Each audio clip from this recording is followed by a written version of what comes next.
다양한 분야의 과학 이슈를 과학 기자의 시각으로 집중 분석하는 사이언스 취재파의 시간입니다. 오늘은 이혜리 기자와 함께합니다.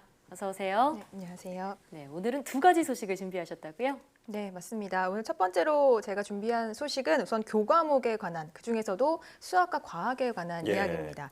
이 코로나19로 온라인 수업이 일반화가 됐지만 그러면서 더더욱 우리 교실 내 디지털화는 가속화되고 있거든요. 하지만 이 여러 과목 중에서도 여전히 수학과 과학은 학생들에게 좀 어렵고 재미없는 과목으로 여겨지곤 합니다.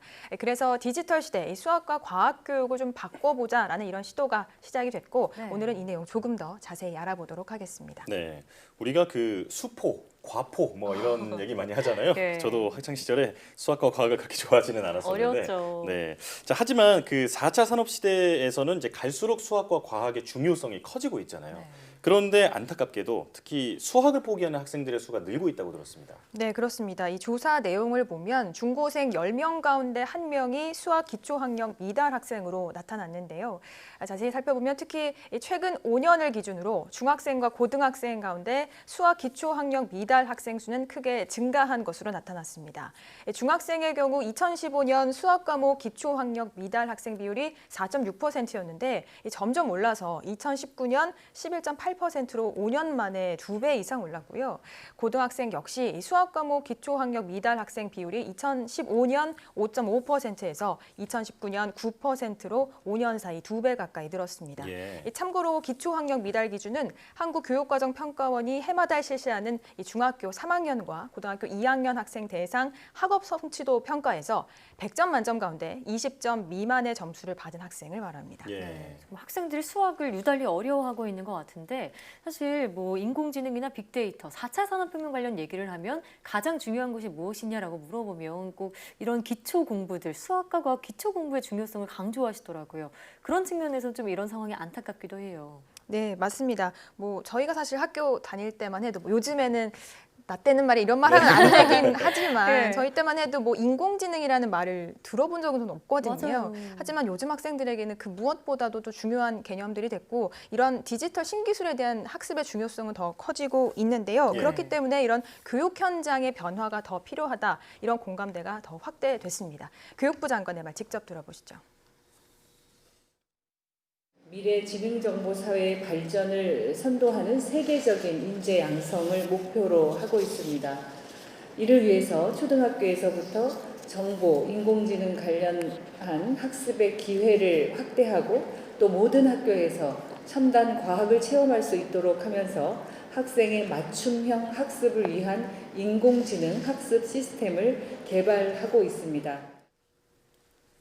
그러니까 디지털 뉴딜이 그 교육 현장에도 적용되고 있다 이렇게 얘기를 들어봤는데 내용을 들어보니까 학생들이 디지털 신기술 관련 내용을 아주 어릴 때부터 익히는 것은 물론이고 또 IT 기술을 활용해서 그 교육 방식 자체를 변화시키는 시도도 이루어지는 것 같아요. 네, 맞습니다. 가장 대표적인 사례가 인공지능이나 빅데이터를 활용해서 학생들의 학습 수준을 파악하고 이를 통해서 맞춤형 학습을 할 수 있도록 하는 건데요. 이런 분석 프로그램이 개발되면 이 학생들 수준별 학습이 더 효과적으로 이루어질 수 있을 것으로 기대됩니다. 뭐 이런 프로그램 외에도 기존의 IT 기기나 소프트웨어를 활용한 새로운 수업 방식도 더욱 현장에서 활발히 활용될 수 있을 것으로 보이는데요. 이와 관련한 이야기 직접 들어보시죠. 단순히 오프라인 교육을 대체하는 것을 넘어 4차 산업혁명 시대를 선도하는 인재를 양성하기 위한 교육으로 발전되도록 하기 위해서는 AI, 빅데이터와 같은 신기술이 적용된 에듀테크를 활용하고 또 자기주도 학습 등을 통해 깊이 있는 사고를 촉진할 수 있는 새로운 혁신 모델을 만들어야 합니다. 네, 교육과 기술의 합성어죠. 에듀테크라는 말이 와닿는데요. 요즘 코로나19로 원격 수업을 할 수 있었던 때에도 여기 이러한 뭐 통신이나 또는 소프트웨어 같은 과학기술이 있었던 덕분이었죠. 앞으로는 교육 현장에서 과학기술의 역할이 더 커질 거란 생각이 드는데요. 네, 맞습니다. 뭐 그런 면에서 교육과 과학의 어떤 협력이 더 중요하다라고 할 수 있는데요. 정부는 이를 위해서 제1기 수학과 교육발전 협의체를 발족했고요.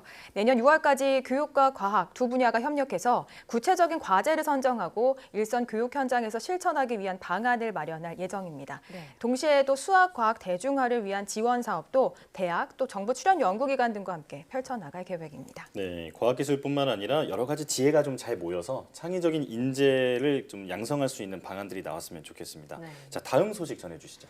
네, 최근에도 들려온 기분 좋은 소식이 있었죠. 예. 이제 최근에 우리나라도 다른 나라처럼 우주 발사체 개발에 고체 연료를 활용할 수 있도록 지침이 개정됐다라는 소식이 전해졌는데 예. 우리나라 우주 발사체 산업에 아주 긍정적인 영향을 미칠 것으로 전망이 되고 있고 오늘 이 얘기가 정확히 어떤 의미를 갖고 있는지 자세히 조금 더 알아보도록 하겠습니다. 네. 자, 그러니까 기존에는 고체 연료를 사용할 수 없었다 이런 얘기인가요? 네, 그렇습니다. 우선 이 1976년 처음 채택된 이 한미 미사일 지침에 따라서 그동안은 우주 발사체 엔진의 추진력에 일정한 제한이 있었습니다. 이 때문에 이제 사실상 액체 연료만 쓸 수 있었는데 이번에 제한이 풀리면서 액체와 고체 연료 모두 자유롭게 쓸 수 있게 됐고 예. 이로 인해 앞으로는 우리나라도 정부와 민간이 함께 다양한 형태의 우주 발사체를 연구하거나 개발하는 일에 가능해졌다라고 볼 수 있겠습니다. 예, 이렇게 환영하는 것을 보면 그만큼 고체 연료가 가진 장점이 많다 이렇게 볼 수 있을 것 같은데 네. 어떤 장점이 있나요?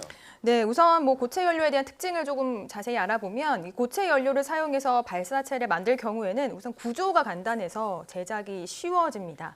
또 비용도 액체 연료의 10분의 1 수준으로 저렴한데요. 예. 다만 이제 추진력은 고체 연료가 액체 연료에 비해서 조금 더 약합니다. 그래서 이제 큰 추진력을 낼 때는 액체 연료를 사용하고 조금 더 작은 추진력을 낼 때는 크기가 작은 고체 연료를 추가로 사용할 수 있습니다. 예. 이 연료 주입 면에서도 고체 연료의 장점이 있는데요. 액체 연료는 장시간 연료를 주입하는 시간이 필요하지만 이 고체 연료는 미사일 안에 저장할 수 있기 때문에 신속하게 발사할 수 있다라는 이런 특징들이 있습니다. 예. 네, 그러니까 고체 연료가 가격 경쟁력이 있는 건 물론이고요. 신속한 발사도 가능하게 한다는 건데, 자, 그러면 한국형 발사체죠. 누리호에도 고체 연료를 사용할 수 있게 된 건가요? 네, 우선 현재 이 한국형 발사체는 액체 연료를 쓰고 있는데요. 예. 중간에 추가로 추력이 필요할 경우 추가 고체 연료 부스터를 장착할 수가 있습니다. 무엇보다 고체 연료를 사용하면 저비용으로 로켓을 제조하거나 운영할 수 있기 때문에 민간의 우주 개발 참여가 더 활발해질 것으로 예상이 되는데요. 특히나 최근에는 이 다양한 종류의 통신 위성이나 관측 위성 발사의 수요가 늘어나고 있는데 이런 소형 위성의 경우 또 소형 로켓이 필요하겠죠. 이 고체 연료의 활용으로 소형 발사체 시장에 큰 진전이 있을 것으로 예상됩니다. 예. 관련 내용 직접 들어보시죠. 고체 연료 로켓 기술을 축적한 방산 업체들이 이제는 중장거리 민간 발사체 시장에 진입이 가능해집니다. 또한 향후 폭발적인 성장이 예상되는 통신, 관측용 소형 위성을 발사체에 올려야 하는데요. 이러한 소형 발사체 시장에서 경쟁력 상승이 예상됩니다. 이로써 우주 개발이 정부 주도에서 민간 협력으로 변화하는 뉴 스페이스 시대에 우리 민간 기업들이 골든타임을 놓치지 않고 경쟁력을 확보할 수 있고 또 우주 산업에 도전하고자 하는 젊은 인재들이 꿈을 실현할 수 있는 환경이 마련되었다고 할 수 있겠습니다. 정부는 이번 미사일 지침 개정을 기반으로 우리의 독자적인 우주 수송력을 강화하고 우주 선진국으로 도약하는 토대를 마련하기 위해 적극 노력하겠습니다.